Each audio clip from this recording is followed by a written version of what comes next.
Hi all, and welcome to my channel, Fred Makes Things, and our monthly hooks and needles review video for you. Today we are talking box 11. I got this box in July, but you know, with the way that July's vacation schedule worked, we're going to be talking about this in early mid-August, something like that. If you're expecting this video on Friday, I did change the schedule a little bit so that I could get my Sewers Club Stash Builder video up for you. But now we are here on Monday talking about this. So if you're interested in the Stash Builder, here's a link to that in the upper right hand corner. I'm sure you just saw Junior leap off of the screen to go and attack his brothers. Anyway, so yeah, this video is going to be in 4 parts. Part 1 is going to be talking about who is Hooks and Needles and what came in this box. Part 2 is going to be looking at the projects that I completed. Part 3 is going to be talking pros, cons, and user error. And then part 4 is going to be final thoughts and sign off. Timestamps are on the screen for you in the description box. It has chapters in the video. So if there's a certain section you'd prefer to watch, do feel free to use those timestamps and skip to that section. Quickly, before we get started, I want to say hello everybody. Hello to the new subscribers, the OGs, anyone in between. Hello to the people who are curious about hooks and needles, and to anyone else who happens to be watching this video. You are all so very much appreciated, and your comments are so very welcome in the comments section. So because this video is on the big side, let's just get into part 1. Who is Hooks and Needles? What came in the box? Also, if you hear all that crinkling, that is the crinkle mat from Meow Box. It has been 2 weeks-ish, and they are still very much obsessed with it. And every time I move it out of the office, I somehow come in the next day to find it back in the office. So, who is Hooks and Needles? So, Hooks and Needles is a subscription box company that does yarn craft subscriptions, we will say. They have a crochet box, a knit box, and an amigurumi box. Pricing for the crochet box is up on the screen for you because that is what we're talking about in this video. They also have the option of combining the crochet and knit box into a bundle to save you some money.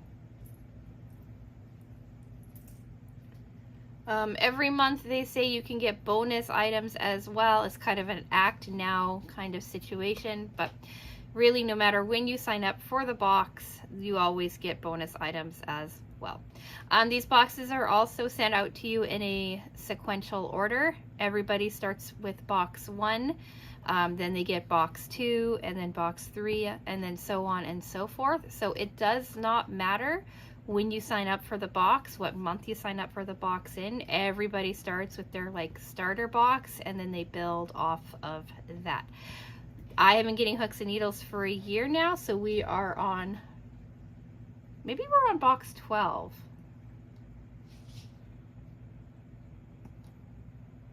We could be on box 12. It would make sense to be on box 12, right? Because I started, yeah. Maybe I'm reviewing box 12. I don't know. I don't know what I'm reviewing. But anyway,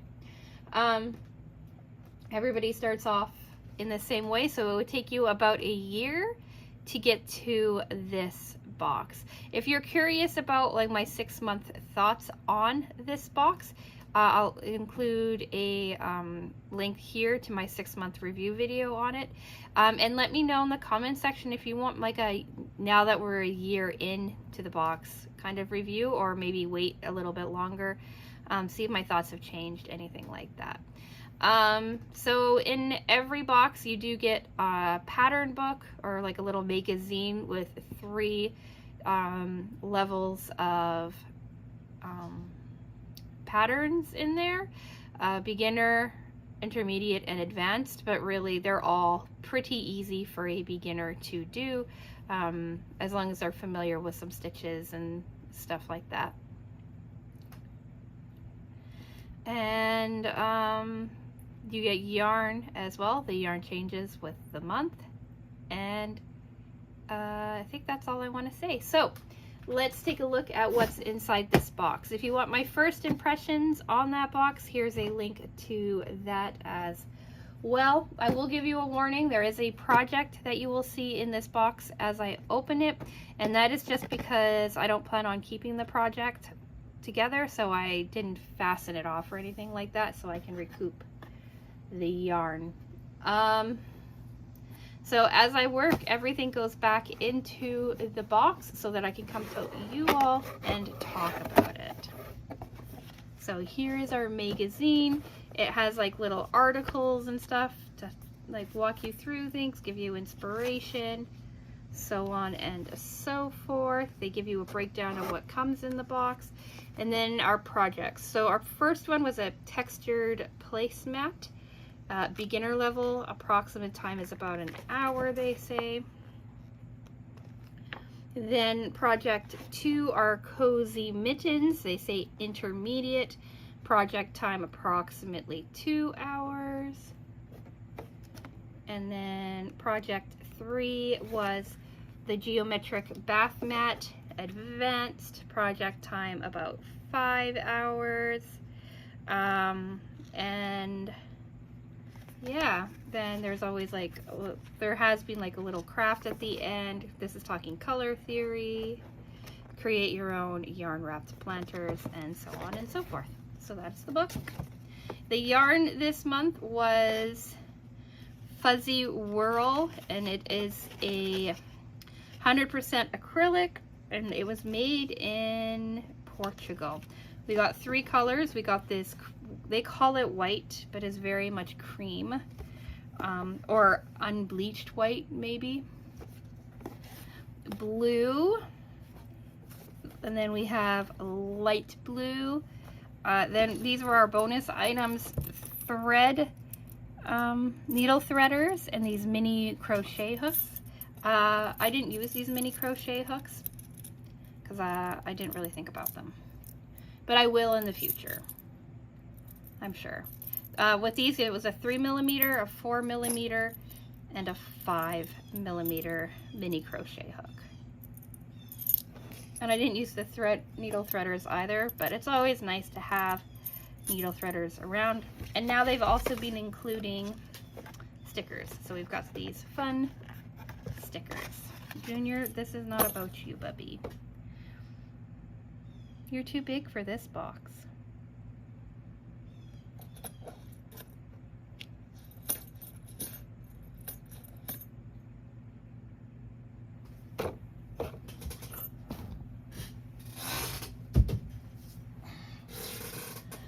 So we have, oh, it scratched me.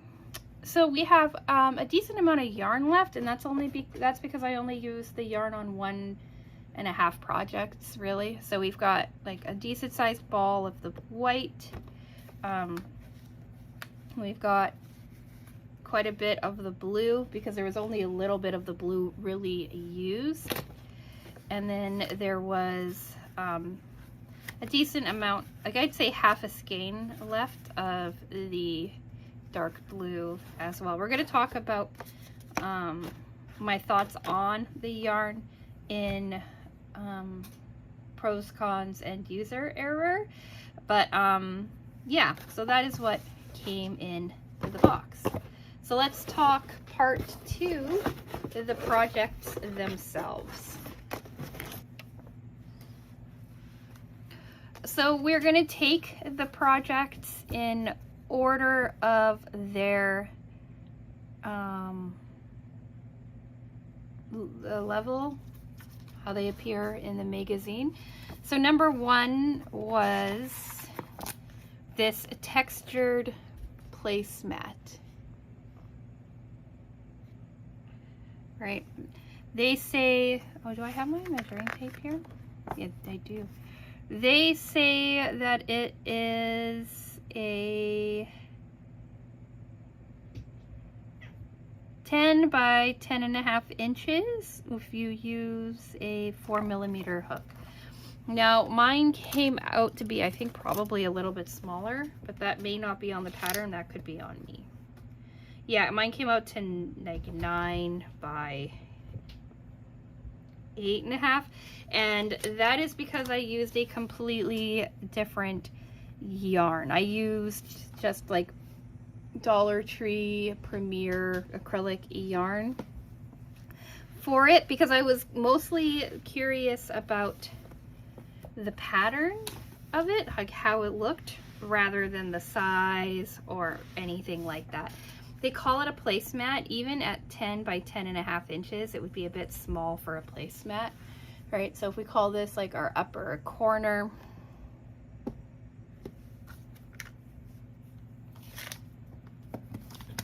all right, 10 inches comes to here, 10.5 inches comes to here, right? So it's like here by here. So I don't know. Like, I guess it would make a decent sized something, but I don't know if I would call it like a placemat size. Like my standard placemats that I make are like 12 by 14-ish. So 10 by 10.5 seems a little bit small. But I was really curious about the stitch because it was like a new kind of textured stitch. I think they called it the star stitch.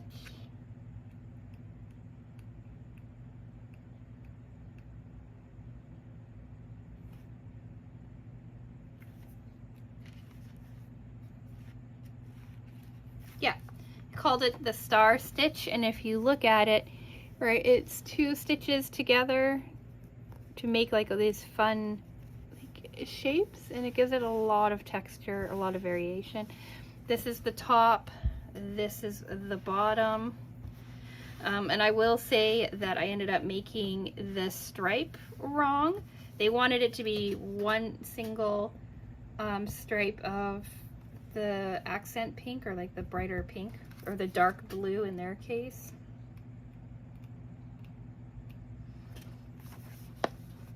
All right, like it was a single layer, or single, and then 3 rows of the star, and I did 2 rows of the star, and or 2 layers of the stripe, and then more of the star too.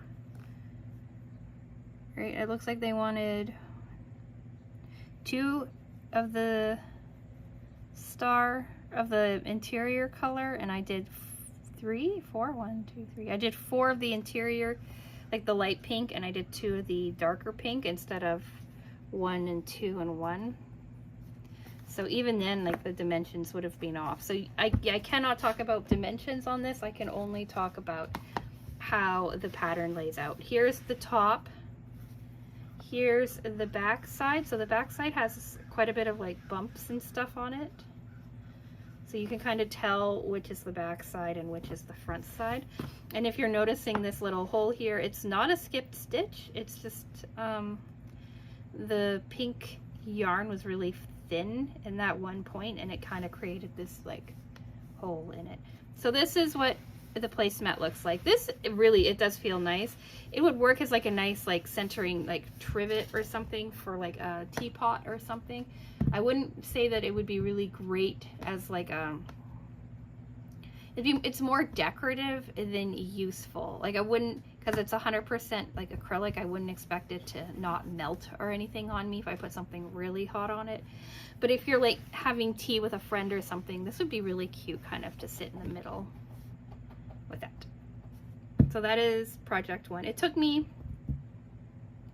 longer than an hour to do, but I'm slow at crochet, so that could be on me too. Project 2 is a mitten. So they wanted you to use a 4mm hook. I used a 5mm hook.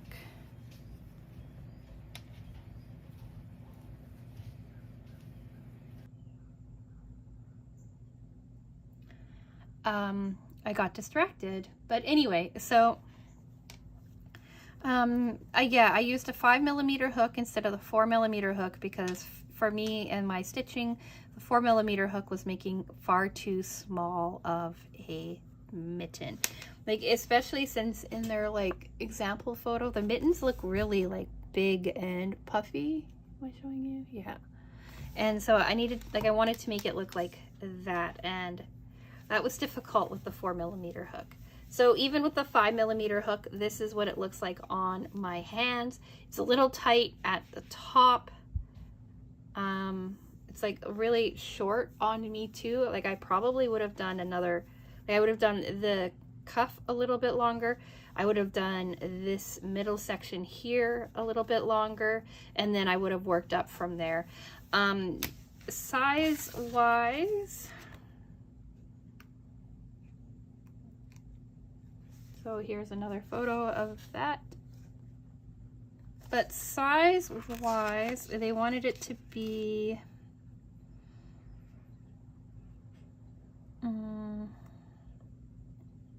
this is hand circumference 10 inches, cuff circumference 8.5 inches, palm length 8 inches. So if that's palm length,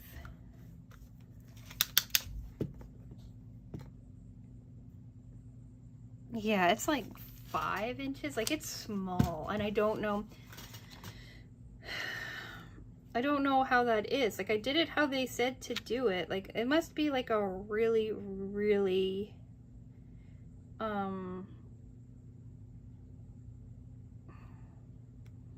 loose crochet to get it to be 5 inches, especially since you're using like half double crochets.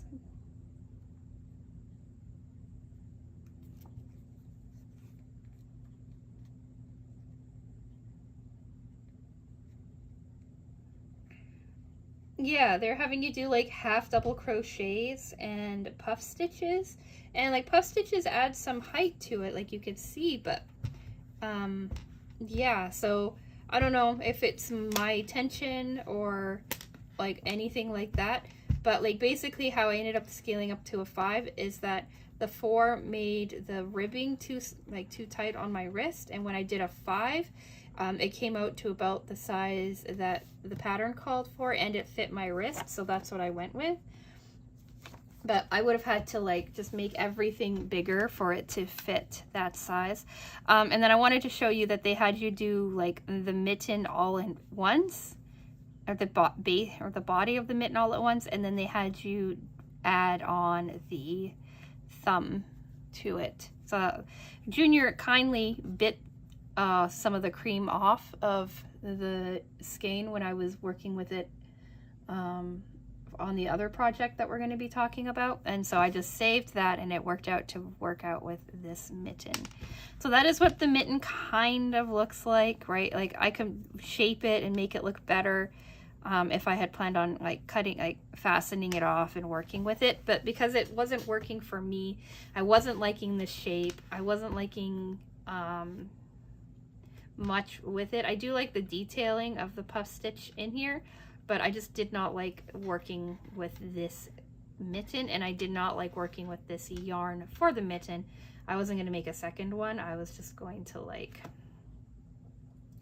leave it be just so that I could talk with you all. So now let's talk on to project 3. What I think is the most interesting of the 3 projects. They call it intermediate. It is very much, I would say, confident beginner in the crochet. It's too big. Here's a photo of it laid out on my dining room table so you can get an idea of what the size actually is. This is just a series of hexagons put together to create what they're calling a bath mat, but this is too small to be a bath mat. This is, yeah, that's the top. I wonder what that is.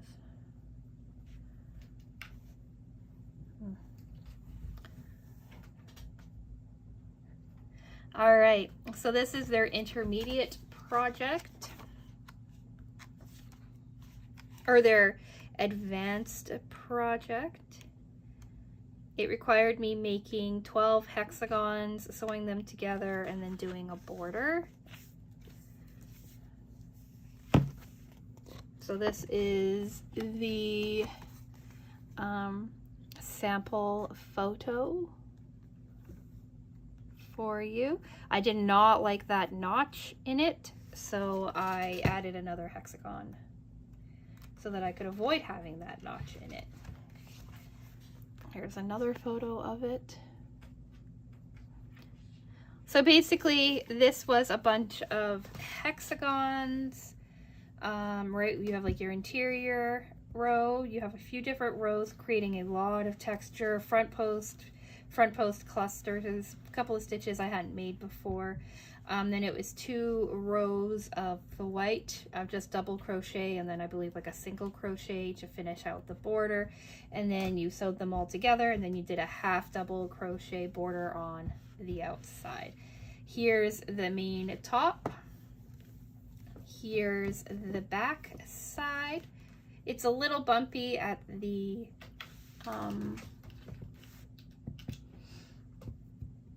joins, but I'm sure that if I blocked this, all of those bumps would work themselves out. And plus it's the back, so it doesn't matter. It is a little on the thick side because this yarn is slightly thicker, but yeah, that's how this one turned out. Sizing, I think the sizing on this one's probably off too. It says it should measure 23 by 16. And I did check my swatching when I did this, and it was, the hexagons were close enough that I wasn't overly concerned about it. But with the added hexagon that I put in, it's 23 inches. And if we go end to end, it's 13.5 inches. So again, I guess if I had done a larger hook and crocheted a little bit looser, this would have come out a little bit bigger, but it's still not big enough to me to be a bath mat. It is definitely like a really cool project. And I'm going to use it as like on the buffet or something that I have in my kitchen or in my dining room. Like, it will have a use for it, but there's no way I was going to use it as a bath mat. So let's get into part 3, pros, cons, and user error. So pro,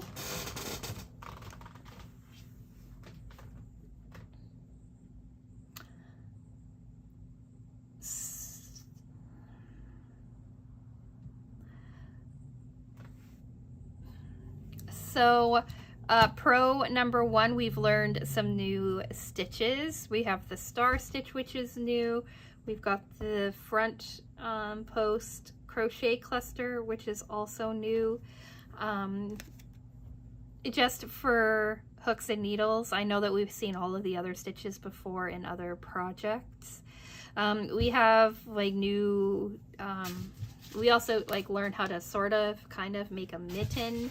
That's pretty new. The colors are really pretty too. I liked that.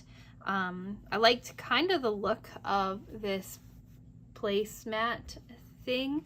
I'd probably make it again, maybe make some matching coasters or something to go with it and have like a happy little, like a little set for something or other, or make this larger, maybe make it into like a table runner or something. That would be really neat. Something, and I could easily see the star stitches being used as like dishcloths or face cloths or something like that. It definitely has like enough texture to work for as something like that. I like the idea of this bath mat too. I like the colors that they used in it. I like the hexagons in general. I really like the amount of texture on it, and I could see if I had cotton or something, like a nice thick cotton yarn, I could easily see making like a bath mat or something out of cotton yarn, something a little bit more absorbent than acrylic.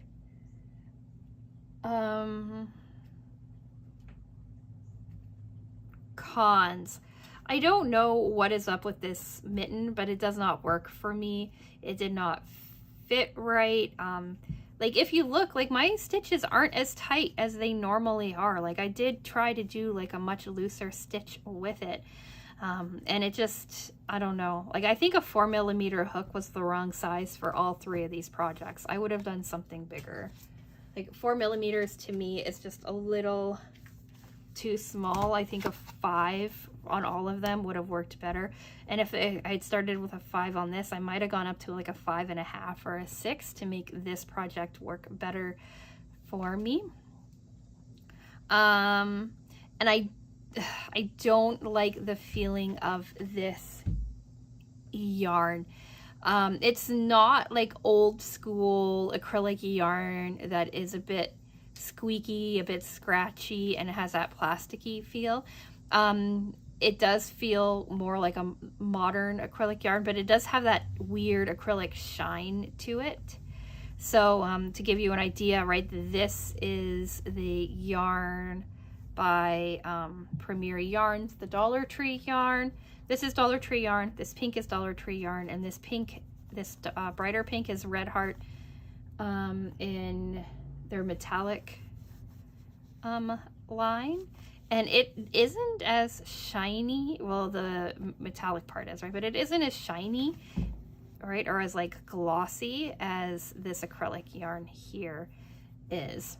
Like this is,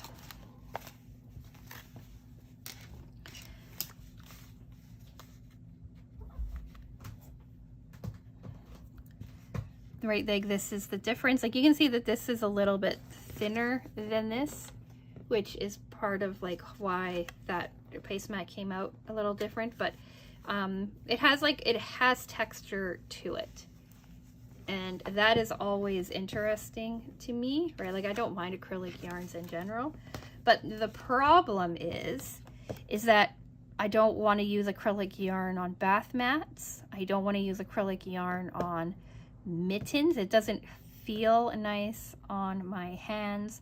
It doesn't, I don't think it absorbs well as a bath mat. I much prefer natural fibers for both of those things.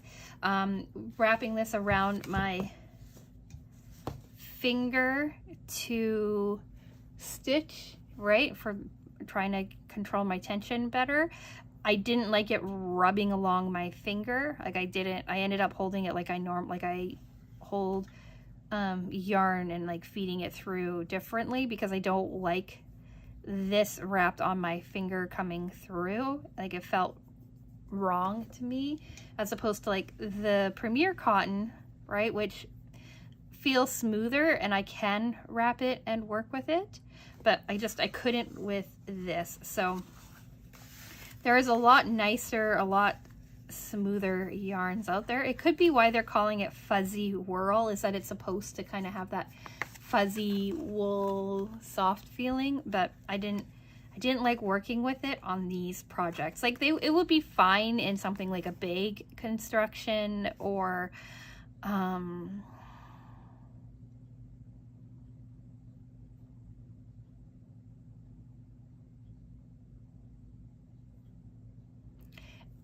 decor pieces, or something to me that's not wearable or needing to be absorbent or usable, like cotton, if that makes sense. So I just think that the yarn was a bit mismatched for the projects this month. Editing Fred here. I wanted to say too, I forgot to mention it when I was filming, but I remembered it as I was editing, that I did not understand really the steps for making the star stitch from the pattern. I actually ended up going to like an outside source, Googling, right, star stitch, and figuring it out from there.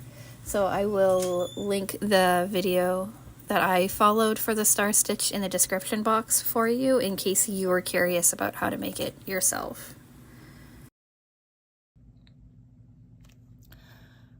I don't think there was any user error on my part this month. Maybe using a smaller gauged,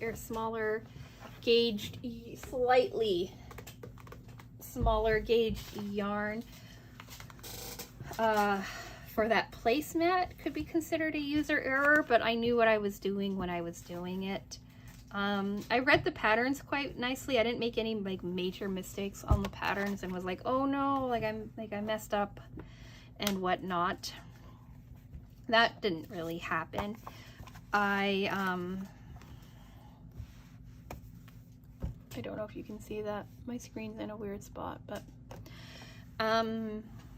I kind of knew that I wasn't going to be able to hold sizing to account on this one. I will say though that I did misread the pattern here, and I did do 2 rows instead of 1 row, and I doubled the interior row to make up for it. So that is a user error. That's my issue. Everything else though, I think I did pretty good on. So final thoughts. Would I make these again? Yes. Well, I don't know. I would do like this pattern of the placemat, this star stitch again. I don't know if I would make this placemat again. I would definitely am considering making, like, I don't know, I like making dishcloths out of everything right now, but I would definitely switch over to cotton and make a dishcloth out of this. I think that would be really cool. I would remake these hexes for different patterns. Like, I think that this color scheme, this pattern would make a really cute, like, little purse too, like little tote bag or something. So I do like this style of the hexagon. I would probably mess around with that again, and I like the colors of the hexagon. I don't think I'll ever come back to this mitten. It's not interesting enough to me. I don't wear mittens. I like having my fingers free, and I live in a climate where if it's cold enough out, I could just stick my hands in my pockets or have like some light gloves or something like that. Not a huge fan of mittens. If I still lived in the tundra that is Edmonton in the winter, mittens are much cozier. They hold the heat better than gloves do. They keep your fingers nice and cozy and warm. So I would consider trying out different mittens for that, but I don't think I would revisit this mitten pattern. I can't talk about the bonus items this month because I didn't really mess with them. And I will say that this yarn will get used in future projects, I am sure, but I just would not use it for anything wearable or needing to be like absorbent or anything like that. So yeah, let me know what you think about these projects. Do you like them? Do you not? Do you have tips on making everything a little bit bigger? Let me know in the comment section. Also, it's like a texture thing, like a thing for you too. Like, I'm finding the more and more that I work with yarns and stuff, I'm learning what textures work for me and what textures don't work for me, and I'm finding that quite interesting. Quite interesting. So and then again, before I do the complete sign off, do let me know if you want another review video on 12 months of hooks and needles, or if you want like closer to 18 months of hooks and needles around Christmas time, or do you think that you have a fully good understanding of hooks and needles and you think that I don't need to do any more like overall overarching thoughts on them? I'd like to hear those thoughts down in the comment section as well. What do we have coming up? Wednesday is our quilt update video for this month. Friday is unknown to me at this moment. There's a few different choices that I could have, but we will have to see. Next Monday is going to be our hooks and needles unboxing video for August. That is expected to arrive sometime this week, but because I'm working on the Mary Maxim crochet stuff, I'm going to give myself a bit of a pause before worrying about the hooks and needles stuff. Wednesday is our Sewers Club project review. Friday is our hooks and needle, or is our Mary Maxim project review, and then we're hitting closer to the end of the month and I don't know what's going on, but I do know what's happening for the next 2 weeks. So if any of that interests you, do think about subscribing or coming back and checking out the channel. Like this video if you've reached the end. Like this video if you're enjoying my crochet journey and sharing it with all of you. And with all of that being said, I'm going to say thank you so much for watching, and I will talk with you again soon.